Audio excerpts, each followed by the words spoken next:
வணக்கம். நீங்க சுவிட்சர்லாந்துக்கு வந்து இங்க உங்க வாழ்க்கைய அமைச்சிருக்கீங்களா?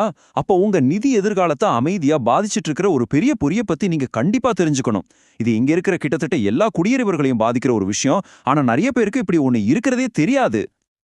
உங்ககிட்ட ஒரு சிம்பிளான கேள்வி. நீங்க உங்க 21 வயசுக்கு அப்புறமா தான் சுவிட்சர்லாந்துக்கு வந்தீங்களா? உங்க பதில் ஆம் அப்படின்னா இந்த விளக்கம் முழுக்க முழுக்க உங்களுக்காகத்தான். ஏன்னா இந்த ஒரு கேள்விக்கான பதில் தான் உங்க ரிட்டையர்மெண்ட்ல நீங்க எவ்வளவு எதிர்பார்க்கலான்றத பெரிய அளவுல மாத்தப் போகுது. இது கேட்க கொஞ்சம் அதிர்ச்சியா இருக்கலாம், ஆனா இதுதான் நிஜம். நீங்க சுவிட்சர்லாந்துக்குள்ள காலடி எடுத்து வச்ச அன்னைக்கே உங்க அரசாங்க பென்ஷன், அதாவது ஏஹெச்வி, உங்களுக்கு முழுசா கிடைக்காதுங்கிறது கிட்டத்தட்ட உறுதியாயிடுச்சு. அது ஏன் எப்படி ஆனதே இப்போ விரிவா பார்க்கலாம். சரி, இப்போ விஷயத்தோட மையப்புள்ளிக்கு வருவோம். இந்த ஸ்விஸ் பென்ஷன் சிஸ்டம் முழுக்க முழுக்க ஒரே ஒரு சிம்பிளான ஆனா ரொம்பவும் கண்டிப்பான ஒரு விதியை வச்சு தான் இயங்குது. அந்த விதி தான் உங்க கையில எவ்வளவு பென்ஷன் கிடைக்கும் அப்படின்றத தீர்மானிக்குது. இந்த விதி ரொம்பவே சிம்பிள். உங்களுக்கு முழுமையான மேக்ஸிமம் பென்ஷன் வேணும்னா நீங்க உங்க 21வது வயசுல இருந்து 65வது வயசு வரைக்கும், அதாவது மொத்தம் 44 வருஷம் ஒரு நாள் கூட விடாம ஏஹெச்விக்கு பணம் கட்டியிருக்கணும். இப்போ ஒரு குடியேறியவரா இதுல என்ன பிரச்சனைன்னு உங்களுக்கு புரிய ஆரம்பிச்சிருக்கும் இல்லையா? நீங்க 21 வயசுக்கு அப்புறம் தான் சுவிட்சர்லாந்துக்கு வந்ததால அதுக்கு முன்னாடி இருந்த வருஷங்கள் எல்லாமே ஆட்டோமேட்டிக்கா உங்க கணக்குல பங்களிப்பு இடைவெளிகளா, அதாவது கேப்ஸா மாறிடுது. இப்போ இந்த சின்ன சின்ன இடைவெளிகள் உங்க பணப்பையில வாழ்நாள் முழுக்க எவ்வளவு பெரிய ஓட்டைய போட போகுதுன்னு பார்க்கலாம். இந்த நம்பரை நல்லா மனசுல பதிய வச்சுக்கோங்க. 2.3%. இதுதான் இந்த முழு பிரச்சனைக்கும் ஆணிவேர். நீங்க பங்களிக்க தவறின ஒவ்வொரு வருஷத்துக்கும் உங்கள் ஏஹெச்வி பென்ஷன் நிரந்தரமா, மறுபடியும் சொல்றேன், இது நிரந்தரமா சுமார் 2.3% குறைக்கப்படும் ஒவ்வொரு வருஷத்துக்கும். வாங்க இது ஒரு நிஜமான உதாரணத்தோட பார்ப்போம். நீங்க உங்க 30 வயசுல சுவிட்சர்லாந்துக்கு வரீங்கன்னு வச்சுக்கலாம். சிம்பிள் கணக்கு தான். உங்களுக்கு 9 வருஷம் பங்களிப்பு இடைவெளி இருக்கு. இதோட விளைவு உங்க பென்ஷன் உடனடியா 20% மேல குறைக்கப்படும். பணத்துல சொல்லணும்னா மாசம் 500 பிராங்குக்கு மேல உங்களுக்கு நஷ்டம். யோசிச்சு பாருங்க. நீங்க எவ்வளோ தாமதமா வர்றீங்களோ அந்த அளவுக்கு பாதிப்பு ரொம்பவே அதிகமாகுது. இப்போ நீங்க 40 வயசுல வந்தீங்கன்னா உங்க பென்ஷன்ல கிட்டத்தட்ட பாதியா இழக்க நேரிடும். அதுவே 45 வயசுன்னா பாதிக்கும் குறைவான தொகை தான் கிடைக்கும். இது ஏதோ 1 வருஷம் 2 வருஷம் இல்ல, உங்க வாழ்நாள் முழுக்க தொடர போற ஒரு குறைப்பு. சரி, நம்ம தீர்வுகளுக்கு போறதுக்கு முன்னாடி இந்த நம்பர்ஸ் ஒரு தடவை பாத்திரலாம். இதை ஒரு குயிக் ரெஃபரன்ஸ் மாதிரி வச்சுக்கோங்க.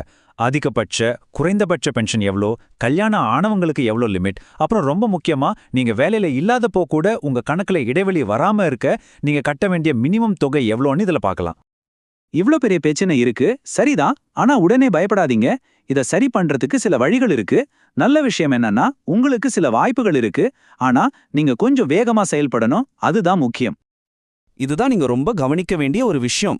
5 வருஷ காலக்கெடு. நீங்க விட்ட பங்களிப்ப பின்னோக்கி போய் கட்டலாம், ஆனா அதுக்கு வெறும் 5 வருஷம் மட்டும்தான் டைம். உதாரணத்துக்கு இப்போ 2025ல நீங்க 2021ல விட்ட பணத்தை இன்னும் கட்டலாம். ஆனா 2020க்கான வாய்ப்பு முடிஞ்சு போச்சு. அந்த கதவு மூடியாச்சு. அந்த இடைவெளி இப்போ நிரந்தரம். இது இல்லாம இன்னும் சில வழிகளும் இருக்கு. நீங்க 17 வயசுலயே இங்க வந்து படிக்கும்போதோ இல்ல பார்ட் டைம் வேலை செய்யும் போதோ பணம் கட்டியிருந்தீங்கன்னா அந்த இளையோர் ஆண்டுகளை வச்சு பிற்கால இடைவெளிகளை நிரப்பலாம். இல்லனா புது சட்டப்படி 65 வயசுக்கு மேலேயும் வேலை செஞ்சு உங்க இடைவெளிகளை சரி செய்யலாம். எப்பவுமே உங்க கணக்கு ஸ்டேட்மெண்ட்டை செக் பண்றது ரொம்ப முக்கியம். சரி, உங்களால எல்லா இடைவெளிகளையும் நிரப்ப முடியலன்னு வச்சுப்போம். அப்போ கேம் ஓவரா? இல்லவே இல்ல. இன்னொரு புத்திசாலித்தனமான வழி இருக்கு. அது என்னன்னா, உங்க பென்ஷனை கணக்கிடுறதுக்கு எடுத்துக்கிற உங்க சராசரி வருமானத்தை அதிகப்படுத்துறது. இது குடியேறியவங்களுக்கு ரொம்பவே உதவக்கூடிய ஒரு விஷயம். நீங்க 16 வயசுக்கு குறைவான குழந்தைங்களை வளர்த்திருந்தா அரசாங்கம் உங்க கணக்குல குழந்தை வளர்ப்பு கிரெடிட்ஸ் அப்படிங்கறத சேர்க்கும். இது உண்மையா நீங்க சம்பாதிச்ச பணம் இல்ல, ஆனா உங்க கணக்குல உங்க சராசரி வருமானத்தை பேப்பர்ல ஏத்திவிடும். உங்க வருஷங்கள்ல இடைவெளி இருந்தாலும் சரி, இந்த கிரெடிட்ஸ் உங்க இறுதி பென்ஷன் தொகையை நல்லாவே அதிகரிக்க உதவும். இப்போ ஸ்விஸ் சிஸ்டம்ல இருக்கிற ஒரு விசித்திரமான ரூலை பத்தி பார்ப்போம். இது உங்களுக்கு ஆச்சரியமா இருக்கலாம். கல்யாணம் பண்ணிக்காம 2 பேர் ஒன்னா வாழ்ந்தா 2 பேரும் தனித்தனியா முழு பென்ஷன் வாங்கலாம். அதாவது மாசம் 5000 பிராங்குக்கு மேல. ஆனா அவங்க கல்யாணம் பண்ணிக்கிட்டா அவங்களோட மொத்த பென்ஷன் 150% குறைக்கப்படுது. ஆமா, கல்யாணம் ஆன தம்பதிக்கு கம்மியா தான் கிடைக்கும். இதை திருமண தண்டனைனே சொல்லுவாங்க. நிறைய தகவல் பார்த்துட்டோம் இல்லையா? இப்போ இது எல்லாத்தையும் சேர்த்து நீங்க உடனே செய்ய வேண்டிய ஒரு தெளிவான 5 படி செயல் திட்டமா பார்க்கலாம். உங்க நிதி எதிர்காலத்தை உங்க கட்டுப்பாட்டுக்குள்ள கொண்டு வர இது நிச்சயமா உதவும். சரி, இதோ உங்களுக்கான 5 படி ஆக்ஷன் பிளான். ஸ்டெப் 1, உடனே உங்க ஏஹெச்வி கணக்கு ஸ்டேட்மெண்ட்டை கேளுங்க. எங்கெங்க இடைவெளி இருக்குன்னு தெரிஞ்சுக்கிறது தான் முதல் படி. ஸ்டெப் 2, ஆன்லைன் கால்குலேட்டர்ல உங்க தற்போதைய நிலவரப்படி எவ்வளோ பென்ஷன் வரும்னு கணக்கு போடுங்க. ஸ்டெப் 3, இனிமே புதுசா இடைவெளி வராம பார்த்துக்கோங்க. வேலையில இல்லைன்னா கூட அந்த மினிமம் தொகையை கட்டிடுங்க. 4வது ஸ்டெப், இதுதான் ரொம்ப ரொம்ப முக்கியம். உங்க தனியார் சேமிப்புகளான தூண் 2 மற்றும் 3Aல முழுசா முதலீடு செய்யுங்க. உங்க அரசாங்க பென்ஷன்ல வர நஷ்டத்தை ஈடு செய்ய இதுதான் சிறந்த வழி. கடைசி ஸ்டெப், 65 வயசுக்கு மேலேயும் வேலை செய்யறத பத்தி யோசிங்க. அதுவும் உங்க இடைவெளிகளை நிரப்ப உதவும். இந்த முழு விளக்கத்திலிருந்தும் நீங்க ஒரே ஒரு விஷயத்த மட்டும் எடுத்துட்டு போனோம்னா அது இதுதான். ஒரு குடியேறியவரா உங்க அரசாங்க பென்ஷன் கம்மியா இருக்கும்னது ஒரு தவிர்க்க முடியாத கணக்கு.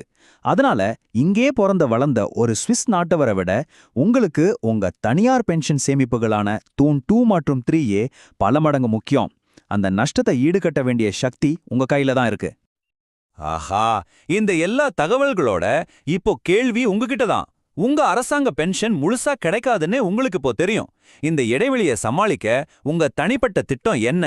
இத பத்தி நீங்க இன்னைக்கு யோசிக்க ஆரம்பிக்கிறது தான் உங்க நிதி எதிர்காலத்தை பாதுகாக்கிறதுக்கான முதல் படி.